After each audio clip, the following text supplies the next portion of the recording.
Hello बच्चों, कैसे हैं आप सब लोग। प्रतिशत के अपन ने करीबन 12 टाइप पढ़ लिए थे। अब अपना नेक्स्ट टाइप नंबर 13 स्टार्ट करते हैं। क्वेश्चन आपकी स्क्रीन पर आ चुका है।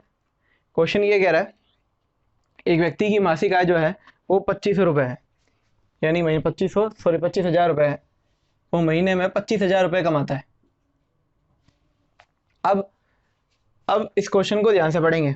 बस इतना ध्यान रखा, कभी इस क्वेश्चन में शेष आय लिखी हुई, शेष आय एक वर्ड क्या इस क्वेश्चन में लिखा हुआ आ रहा है क्या?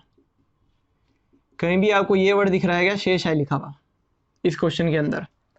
अगर इस क्वेश्चन में शेष आय नहीं लिखा हुआ है तो ये क्वेश्चन बड़ा simplest form of this question है ये। कैसे? आप क्वेश्चन को ढंग से पढ़िए। वो क्या कह रहे हैं? वो कह रहा है कि 20% मैंने भोजन पर खर्च कर दिया, 20% भोजन पर, 10% शिक्षा पर और 30% चिकित्सा पर खर्च कर दिया। मासिक बचत पूछ रहा है। तो कहीं भी आपको दिखा इसमें, इस सवाल में कहीं भी शेष आय का वर्ड कहीं भी नहीं लिखा हुआ। तो अगर शेष आय का वर्ड ही नहीं लिखा हुआ तो आपके लिए सबसे सिंपल क्वेश्चन है। आपको बस क्या करना है, आपको देखना है आपका टोटल खर्चा है कितना। 20% आपने भोजन पे कर दिया, 10 आपने शिक्षा पे कर दिया, 30 चिकित्सा पे कर दिया। तो टोटल जब खर्चा मैं आपसे पूछूं तो आप कहोगे 20, 10, 30 और 30 कितना हो गया? 60। 60% आपने टोटल खर्चा कर दिया। और अगर आपने 60% का टोटल खर्चा कर रखा है तो आपकी बचत कितनी हुई? यूं समझिए कि 100% में से 60% आपने खर्च कर दिए, तो बचे कितने आपके पास? आप कहोगे बचत हो जाएगी 40%। ये आपकी बचत आ गई। ठीक है, 60% खर्च हो गया, 40% बच गया। किसका 40%? कमाते कितना है? कमाते कितना है? 25,000। तो बचत निकालनी है। तो बचत निकालने के लिए, बचत आपको पता है कि 40% है। 40% किसका? 25,000 का। तो बस आप 25,000 का 40% कैलकुलेट कर लीजिए। ये गया, ये आ गया 2500 के 100 और 2 जीरो और लगा दीजिए। तो आपके पास बचत कितनी आ जाएगी? मात्र 10,000 रुपये, यानी ऑप्शन नंबर बी। तो फटाफट मैं सबको सिखा देता हूँ, आपको क्वेश्चन दोबारा रिपीट कर देता हूँ। भाई इस सवाल के अंदर आपको ये देखना है कि इस तरह के सवालों में कहीं शेष आय लिखा हुआ आता है क्या। अगर शेष आय लिखा हुआ नहीं आता है तो सबसे सिंपल क्वेश्चन है, आपको क्या करना है, ये तो फिर भी मैंने लिखा है, आपको तो क्वेश्चन में देख के सीधा जोड़ लेना है। सीधा जोड़ना है कि भाई 20 भोजन पे खर्च किया, 10 शिक्षा पे खर्च किया, 30 चिकित्सा पे खर्च किया, टोटल खर्चा कितना बना? 20, 10, 30 और 30 कितना हो गया? 60। कि भाई 60% का खर्चा हो गया। तो अगर 60 का खर्चा है तो बचत कितने की आएगी? जब 60 खर्च दिए तो बचत आ गई 40% की। किसका 40%? कमाते कितना हो? 25,000। तो निकाल दो 25,000 का 40%, आंसर कितना आ जाएगा आपके पास? 10,000 रुपए। नोट कर लीजिए इस क्वेश्चन को। चलिए बच्चों, नेक्स्ट क्वेश्चन पे चलते हैं। नेक्स्ट क्वेश्चन में भी बस आपको ये देखना है कि कहीं भी शेष आय का वर्ड आ रहा है क्या। अगर शेष आय का वर्ड नहीं आ रहा क्वेश्चन के अंदर तो सबसे सिंपलेस्ट क्वेश्चन बन जाएगा वो। क्वेश्चन ये कह रहा है कि राधा अपने वेतन का 40% भोजन पर, 40% भोजन पर, 20% मकान, 20% मकान किराया हो गया, 10% मनोरंजन हो गया और 10% परिवहन हो गया।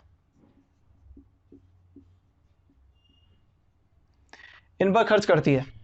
ठीक है, कहीं भी शेष आय लिखा हुआ दिखा इस क्वेश्चन में? नहीं दिखा आपको? तो मैंने क्या कहा था, अगर आपको कहीं पे भी शेष आय लिखी हुई ना दिखे तो जो खर्चे हैं इनको डायरेक्ट ऐड कर दीजिए। ठीक है, तो खर्चे आ जाएंगे आपके पास में 40 और 20, 60, 10, 70 और 10, 80, यानी टोटल 80% का इसका खर्चा है। ठीक है, आगे क्वेश्चन बढ़िए। माह के अंत में उसकी बचत 1,500 रुपए है, तो आय बताओ। दिया क्या है क्वेश्चन में? माह के अंत में उसकी बचत दी है और पूछी क्या है आपसे? आय। पिछले सवाल में क्या दी थी? आय, और पूछी क्या थी? बचत। इस बार दे क्या दी? बचत, और पूछ क्या रहा है? आय। तो मुझे एक बात बताओ, आपका खर्चा है 80%। अगर मैं कहूं आप 80% खर्च देते हो तब आपकी बचत कितनी आएगी? बचत कितनी आ जाएगी? 20%। 20% बचत हो जाएगी भाई। 80% आप अगर खर्च कर रहे हो तो बचत कितनी आ जाएगी? 20% की बचत आ जाएगी। तो आपके हिसाब से तो बचत कितनी आई? 20% की। लेकिन असल में भी बचत कितनी है उसकी? असल में बचत है उसकी 1,500 रुपए। तो आप कहोगे कि 20% हमारी बचत है, लेकिन वो तो कह रहा है 1,500 रुपए। तो 20% की वैल्यू किसके बराबर? 1,500। 1% का मान निकाल लो, 1,500 बट्टे 20, ये आ गया 75। और अगर 1% 75 है तो आपसे पूछी क्या है, आपकी आय। आय यानी टोटल, टोटल यानी 100%। तो अगर 1% का मान 75 तो 100% की वैल्यू कितनी आ जाएगी, 7500 आ जाएगी। ये जो सवाल आपको दिखता है इतना लंबा, ये असल में उतना लंबा नहीं है। आपको सिखाने के लिए मुझे बोर्ड पे लिखना पड़ता है, वरना इसकी कैलकुलेशन देखिए, इस सवाल में कहीं पे भी शेष आय नहीं लिखा हुआ है। तो मुझे क्या करना है, सिर्फ क्वेश्चन देखना है और टोटल खर्चे क्वेश्चन में ही जोड़ लेना है कि भाई क्वेश्चन पढ़ा 40 20 60 10 70 10 80, 80 मेरी आ गया खर्चा। अच्छा दे क्या रखा है, बचत। तो 80 खर्चा है तो बचाऊंगा कितना, 20। तो मेरी तो बचत 20 है, वो तो कह रहा है 1500 है। तो 20 की वैल्यू 1500, 1 का मान 75, 100 का मान कितना आ जाएगा, 7500। यानी आपका मासिक वेतन जो आ जाएगा 7500 आ जाएगा। नोट कर लीजिए इस क्वेश्चन को। आइए बच्चों नेक्स्ट क्वेश्चन की तरफ चलते हैं। नेक्स्ट क्वेश्चन है आय और व्यय के आधारित ही, लेकिन अब इसमें वो वर्ड जो नहीं दिख रहा था अब दिखेगा आपको। इसमें शेष आय लिखा हुआ दिखेगा। तो शेष आय लिखने की वजह से होता कुछ नहीं है, ज्यादा कॉम्प्लिकेटेड तो नहीं होता, पर हल्का सा लंबा हो जाता है सवाल।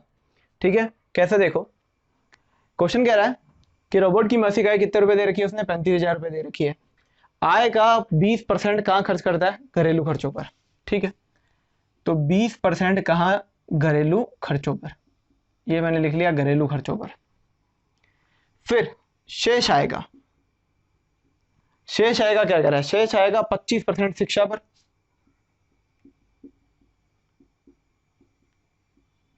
ध्यान से समझना इस क्वेश्चन को, और 15% परिवहन पर।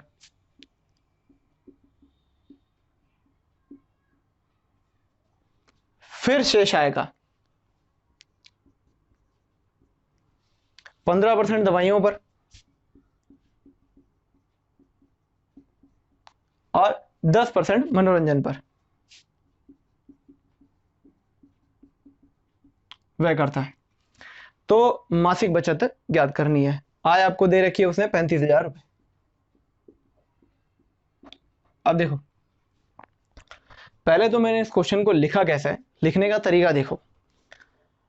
मैंने खाली ऊपर 20% लिखा, इधर 25% लिखा, लेकिन 15 को इसके साथ ही लिखा, नीचे नहीं लिखा। क्यों नहीं लिखा, क्योंकि देखो क्वेश्चन ऐसे था 20% घरेलू, शेष का 25% और 15%, फिर शेष का 15% और 10% मनोरंजन पर, इस तरह से। तो देखो आपको करना है क्या, किस तरह से क्वेश्चन करना है। ठीक है, अगर इसको मेथड से करोगे, बेसिक मेथड से करोगे तो काफी लंबा चला जाएगा। तरीका आपका ये रहेगा कि सबसे पहले 20% तो घरेलू है, क्या इसके साथ में और कोई खर्चा वर्चा दे रखा है, नहीं दे रखा। तो यहां एक कॉलम बना लीजिए बचत का। 20% घरेलू, बचत कितनी, 80%। 20% यहां खर्च दिया तो बचत कितनी आएगी, इधर 80% आ जाएगी। फिर शेष आएगा, शेष आएगा 25 शिक्षा पर और 15 परिवहन पर। ध्यान रख लेना इन दो के बीच में शेष आय नहीं लिखी हुई है। क्वेश्चन ये था शेष आएगा 25 शिक्षा पर, 15 परिवहन पर। फिर शेष आएगा 15 दवाई पर और 10 मनोरंजन पर। तो 20% घरेलू पर तो बचत कितनी लिख दी मैंने, 80। फिर नीचे आओ, शेष आएगा, शेष आएगा 25 शिक्षा पर, 15 परिवहन पर। ठीक है, तो 25 और 15 टोटल कितना हो गया आपके पास में, टोटल हो गया 40। मैंने यहाँ शेष आय का कितना खर्च दिया, 25 और 15 40% खर्च दिया। तो अगर 40 खर्च दिया तो अब मेरी बचत कितनी है यहाँ पे, 60% बचत आ गई। फिर शेष आएगा, फिर शेष आएगा 15 यहाँ खर्चा, 10 यहाँ खर्च दिया। तो 15 और 10 कितना हो गया, 25। अगर मैंने 25 का खर्चा यहाँ किया हुआ तो यहाँ कितना बचाऊंगा, 75% बचेगा। दोबारा कह रहा हूँ, ध्यान से सुन लीजिए इस क्वेश्चन को। सबसे पहले इसने कहा 20% में खर्चता हूँ घरेलू में, ठीक है। फिर शेष आएगा, तो पहले 20% खर्च रहा है तो बचत कितनी आ जाएगी, 80। फिर शेष आएगा 25 यहाँ और 15 यहाँ, तो 25 और 15 खर्चा कितना हो गया, 40। 40 का खर्चा है तो बचेगा कितना, 60। फिर शेष आएगा 15 यहाँ 10 यहाँ, टोटल कितना हो गया, 25। 25 कर दिया तो बचा कितना, 75। तो आपको क्या निकालनी है, अब बचत निकालनी है। तो आप लिख लीजिए बचत आ जाएगी 35,000। आय दे रखी है, पहले कितना बचा रहा था, 80%। फिर कितना बचा रहा है, 60%। और फिर कितना बचा रहा है, 75%। इस तरह से सोल्व करते हैं। देखो 3 जीरो ये कट गए, 1 जीरो ये कट गया, 25 या 75, 25 चौके 100, 4 इसको कटेगा 20 बार। 35 दूनी 70, 7 तो दिया हो गया 2100। 2100 इंटू 6 करोगे तो आपके पास में आ जाएगा 12,600 रुपये। तो बचत आ जाएगी आपके पास 12,600 रुपये की। इंपॉर्टेंट सवाल है, ध्यान से करेंगे, इस तरह के सवाल बार बार आते रहते हैं। ठीक है, 20 घरेलू पर बचत 80 की, शेष आएगा 25 इस पर, 15 इस पर, तो 25 15 40 का खर्चा, बचत कितनी 60। फिर शेष का 15 और 10 25 का खर्चा, तो बचत कितने की 75 की। तो आय कितनी है 35, बचत पहले 80 की, फिर 60 की, फिर 75 की। आंसर कितना आ गया आपके पास 12,600 रुपए। नोट डाउन कर लीजिए इस क्वेश्चन को। चलो बच्चों नेक्स्ट क्वेश्चन की तरफ चलते हैं। कीर्ति अपनी कुल आय का 20% मकान किराए पर, तो लिख लो 20% मकान किराया। आगे बढ़ो सवाल को, शेष है, अब शेष आ गया। शेष का 70% किसमें, घरेलू मदों पर खर्च करती है क्या? और साथ में इसके कोमा लगा के कुछ लिखा हुआ है? नहीं लिखा हुआ, छोड़ दो इसको। और अगर वह 3600 रुपये बचाए तो आय बता दो। बस क्वेश्चन इतना सही है, आपको इसने बचत दे रखी है 3600 रुपये की और पूछा क्या आपसे आय। तो चूंकि इसमें शेष आय आ चुका है तो आप एक तरफ बचत लिख लीजिए। 20% यहां खर्च दिया तो बचत कितनी होनी चाहिए थी 80%। शेष आएगा 70% यहां खर्च दिया तो बचत कितनी होनी चाहिए थी 30%। ठीक है, 20 यहां खर्च दिया तो बचना चाहिए 80% और 70 यहां खर्च दिया तो बचना चाहिए 30%। अब मुझे क्या निकालनी है, आय निकालनी है कि बचत निकालनी है? मुझे निकालनी है आय। याद करो पिछला जो क्वेश्चन जो अपन ने किया था उसमें मैंने क्या निकाला था, बचत निकाली थी कि आय निकाली थी? मैंने निकाली थी बचत। ठीक है, मुझे उस सवाल में ऐसे दिया हुआ था 35,000 रुपये आप कमाते हो।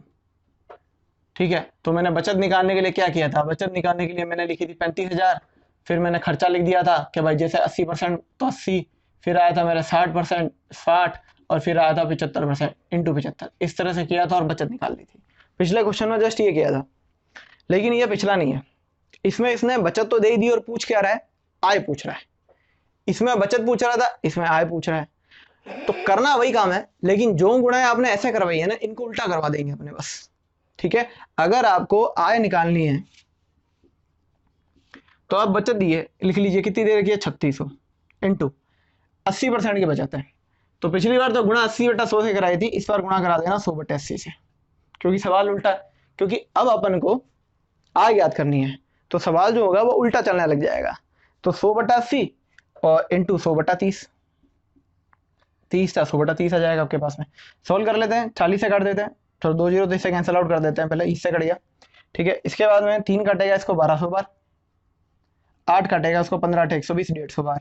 तो आपके पास में इसकी आय कितनी हो जाएगी 15,000 रुपये। 15,000 रुपये इसकी आय आ जाएगी आपके पास में। मैं दोबारा रिपीट कर रहा हूँ, सुन लीजिए। सबसे पहले 20% वो खर्च करती है किराए पर, फिर शेष आएगा खर्च करती है घरेलू मदों पर।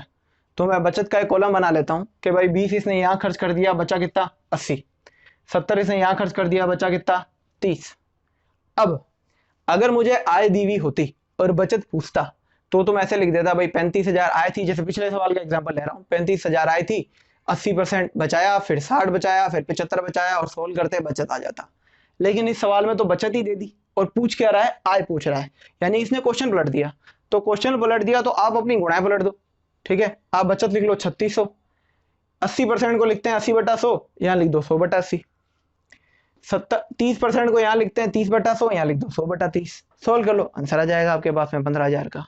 ठीक है, तो अगर आय पूछी जाए तो गुणा को इस तरह के सवालों में उल्टा रखते हैं और बचत पूछी जाए तो सीधी गुणा करा देते हैं। आई होप आपको ये बात समझ में आई होगी। नोट डाउन कर लीजिए प्लीज इस क्वेश्चन को। तो आइए बच्चों नेक्स्ट टाइप लगा लीजिए आप, टाइप नंबर 14। क्वेश्चन आपकी स्क्रीन पर आ चुका है कि एक परीक्षा में कुल विद्यार्थियों का 35% हिंदी में 35% हिंदी में फेल हो रहा है, 45% अंग्रेजी में,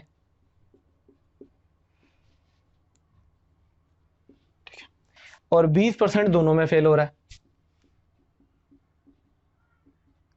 तो आपसे पूछ रहा है दोनों विषयों में पास होने वाले विद्यार्थियों का प्रतिशत, दोनों में पास होने वाले विद्यार्थियों का प्रतिशत। वैसे इसमें खूब सारे सवाल बन जाते हैं, मैं आपको अभी समझा देता हूं, सारे क्वेश्चन इस पे बनते हैं। जो सबसे पहले आपको हमेशा इस तरह का एक डाटा मिला होगा कि भाई 35% इसमें फेल हो रहे हैं, 45% इसमें फेल हो रहे हैं और 20% हिंदी और अंग्रेजी दोनों में फेल हो रहे हैं। तो इन क्वेश्चनों को अपन करेंगे वेन डायग्राम का यूज करके। वेन डायग्राम जैसे आप रीजनिंग में पढ़ते हैं, ठीक है, वही अपन इसमें यूज करेंगे। देखिए यह डायग्राम है हिंदी का, यह डायग्राम है आपके अंग्रेजी का। यह सर्कल जो है ये पूरा हिंदी को रिप्रेजेंट करता है और ये सर्कल जो है वो किसको रिप्रेजेंट करता है, अंग्रेजी को। अच्छा, तो ये जो एरिया है वो किसको रिप्रेजेंट करेगा, ये इस हिंदी का भी है और इंग्लिश का भी है। तो ये जो एरिया है ये दोनों को रिप्रेजेंट करेगा, इसका भी पार्ट आएगा, इसका भी पार्ट आएगा इसके अंदर, ठीक है। अब देखो हिंदी में कितने फेल किए आपने, 35 फेल किए। अच्छा, अंग्रेजी में कितने फेल कर रहे हो आप, 45 फेल कर रहे हो। दोनों में कितने कर रहे हो, 20। तो दोनों की जगह आप यहां लिख दो 20, इस तरह से लिखना समझ में आया कैसे लिखते हैं भाई। ये सर्कल हिंदी का है पूरा, ये सर्कल अंग्रेजी का है पूरा। हिंदी में कह रहा है 35% फेल होंगे, अंग्रेजी में कह रहा है 45% फेल होंगे। दोनों में कितने फेल होंगे, 20। तो 20 को बीच में लिख दो। अब यहां से एक बात समझना और फिर ये सवाल अपना आप खत्म हो जाएगा। आप मुझे एक बात बताओ, मुझे हिंदी में फेल कितने करने टोटल, 35 करने। अगर मैं इस लाइन को भूल जाऊं तो आपको नहीं दिख रहा कि हिंदी में 20 तो पहले से ही बैठे, लग रहा है ना सर्कल में कि भाई हिंदी में टोटल कितने फेल कर रहे हैं, 35। तो 35 में से 20 तो पहले से ही फेल है इसके अंदर।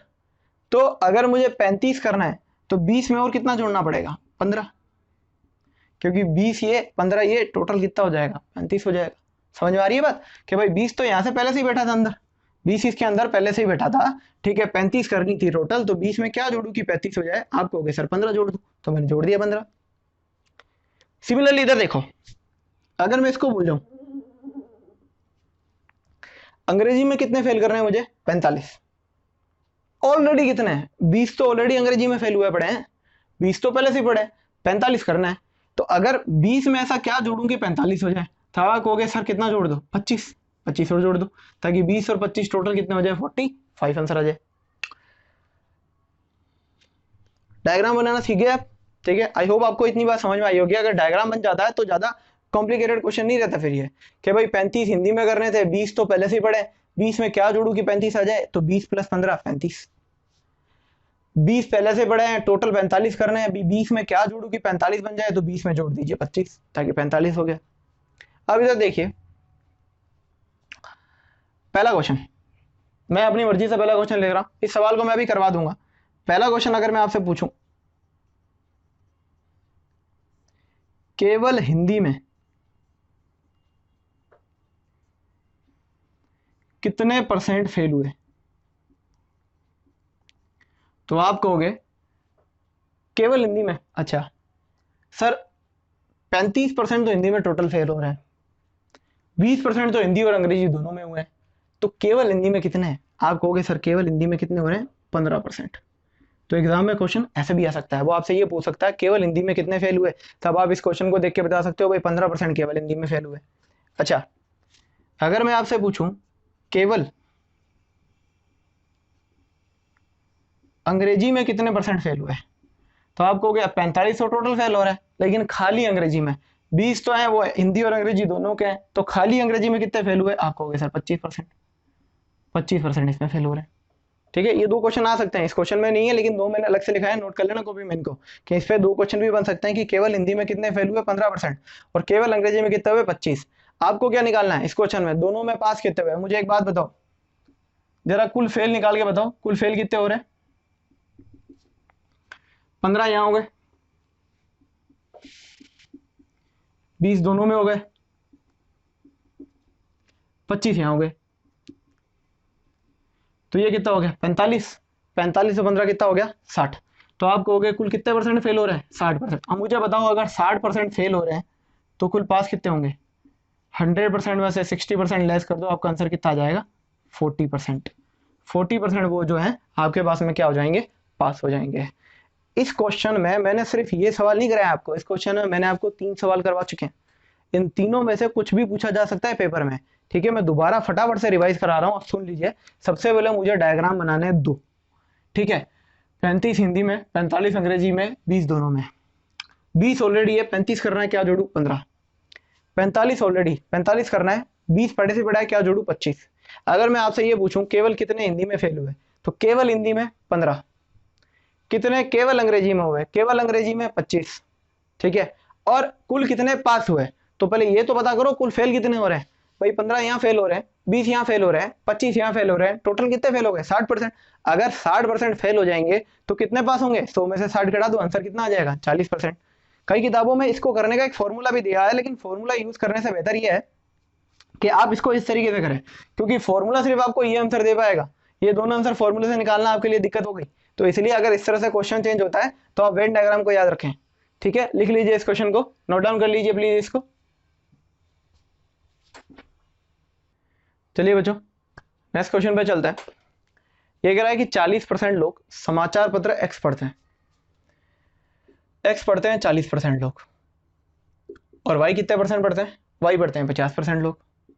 अच्छा, दोनों दोनों कितने पढ़ते हैं? 10% लोग। पूछा गया है कितने परसेंट दोनों में से कोई भी समाचार पत्र नहीं पढ़ते होंगे। तो चलो सॉल्व करते हैं वेन डायग्राम से। ये एक्स का डायग्राम है, ये वाई का। एक्स कितने हैं? 40। वाई कितने करना है? 50। दोनों कितने हैं? 10। लिख लिया इस तरह से अपन ने। अच्छा मुझे एक बात बताओ, अगर 40 है, पहले से ही 10 पढ़ा है, तो यहां कितना लिखूंगा? 30। 50 पढ़ा है, सॉरी 50 करना है, 10 पढ़ा है, तो यहां कितना लिखूंगा? 40। बन गया डायग्राम। 30 ऐसे लोग हैं जो खाली एक्स पढ़ेंगे।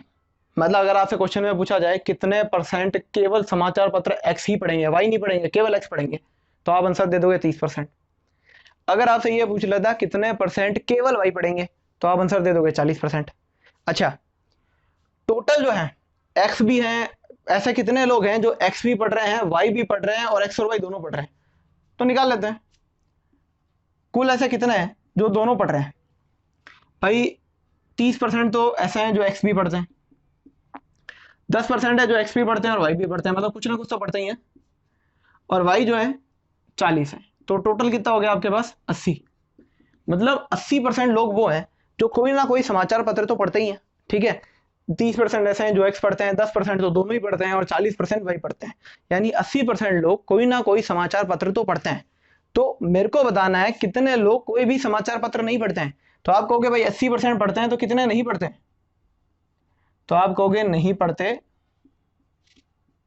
टोटल होता है 100%, उसमें से 80% लेस कर दीजिए, आंसर कितना आ जाएगा? 20%। 20% ऐसे लोग होंगे जो किसी भी तरह का कोई समाचार पत्र नहीं पढ़ेंगे। आई होप आपको यह बात समझ में आ गई होगी, नोट डाउन कर लीजिए इसको। चलिए बच्चों नेक्स्ट क्वेश्चन देखते हैं।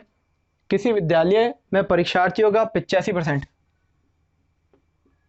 बंगला में उत्तीर्ण हुआ। बंगला एक लैंग्वेज होती है, जैसे इंग्लिश, हिंदी, उर्दू होती है, वैसे ही बंगला होती है, ठीक है। बंगला में उत्तीर्ण हुए 85%। उसी तरह से 70% गणित में। बताओ 70% गणित में पास हो रहे हैं, और क्या चाहिए तुमको? और कितनी बढ़िया गणित पढ़ाऊं? 70% पास करवा दिए। 70% गणित में पास हो रहे हैं, 65% ऐसे हैं जो दोनों में पास हो रहे हैं,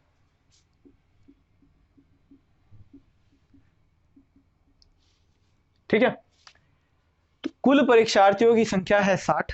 तो बताओ दोनों विषय में अनुत्तीर्ण यानी फेल परीक्षार्थियों की संख्या। चलो वेन डायग्राम बनाते हैं। ये बंगला का, ये गणित का। बंगला में कितने करवाने? 85। गणित में कितने करवाने? 70। दोनों में कितने दिए? 65। ठीक है, डायग्राम तो ऐसे ही बनाते हैं आपने। मुझे 85 करना है, 65 पहले से पड़ा है, कितना ऐड करूं? 20 और ऐड कर दूं, ताकि 65 और 20 कितने हो जाएंगे? 85 हो जाएंगे आपके पास में, ठीक है। 70 करना है, 65 पहले से पड़ा है, कितना और ऐड करूं? 5 और ऐड कर दिया। तो 20% ऐसे हैं जो सिर्फ बंगला में उत्तीर्ण है, यानी 20% बंगला में उत्तीर्ण होंगे, दूसरे में फेल है वो। 65% इन दोनों में ही पास है, 5% ऐसे हैं जो सिर्फ गणित में पास हैं, बंगला में जाके फेल हो जाएंगे। मुझे बताना है दोनों विषयों में फेल। ठीक है, तो देखो सबसे पहले पास कितने हैं वो मैं कैलकुलेट कर लेता हूं। भाई 20 यहां पास है, 65 दोनों में ही पास है, 5 इसमें पास है, तो टोटल हो गया आपके पास में 90। भाई 90% ऐसे हैं जो किसी ना किसी सब्जेक्ट में तो पास हो ही रहे हैं। ठीक है, ये बंगला में पास हो रहे हैं, ये खाली गणित में पास हो रहे हैं, ये तो दोनों में ही पास हो रहे हैं, यानी 90% विद्यार्थी किसी ना किसी परीक्षा में पास हो रहे हैं। तो ऐसे कितने होंगे जो किसी में ही पास नहीं होंगे, मतलब एकदम ही क्या नहीं गेला। ठीक है, गया बिता कितने परसेंट है जो पास नहीं होंगे। तो पास अगर 90% है तो फेल देखते हैं, तो 100% टोटल होता है, 90% किसी ना किसी में पास है, तो कितने परसेंट फेल है, 10%। ये वो 10% विद्यार्थी है जिनको कुछ नहीं आता, जिनका भविष्य अंधकार में है। ठीक है, 10% ये फेल है। लेकिन आपसे परसेंटेज नहीं पूछी थी, आपसे क्या पूछा था, संख्या। तो संख्या के लिए एक चीज इसने दी है कि कुल परीक्षार्थियों की संख्या कितनी है, 60, और मुझे पता है दोनों में फेल कितने हो रहे हैं, 10%। तो अगर टोटल 60 है तो 60 का 10% फेल हो रहे हैं, तो आंसर कितना हो जाएगा आपके पास, 6। यानी 6 विद्यार्थी ऐसे होंगे जो दोनों विषयों में क्या हो जाएंगे, फेल हो जाएंगे। तो हमने वेन डायग्राम का यूज करके ये निकाला फेल कितने हो रहे हैं, 10%। लेकिन उसने परसेंटेज नहीं मांगा था, आपसे मांगा था संख्या। तो संख्या के लिए इसने क्या दे रखा है, कुल विद्यार्थी दे रखे हैं कितने, 60। तो 60 का 10% फेल हो रहे हैं, तो 60 का 10% फेल कर दो, आंसर कितना आ जाएगा, 6। तो आज के लिए अभी इस टाइप को इतना ही छोड़ दें, नेक्स्ट क्लास में नेक्स्ट टाइप करेंगे। तब तक के लिए थैंक यू, और वीडियो को हमारी लाइक कीजिए, शेयर कीजिए, सब्सक्राइब कीजिए। All the best. इसको नोट डाउन कर लीजिए।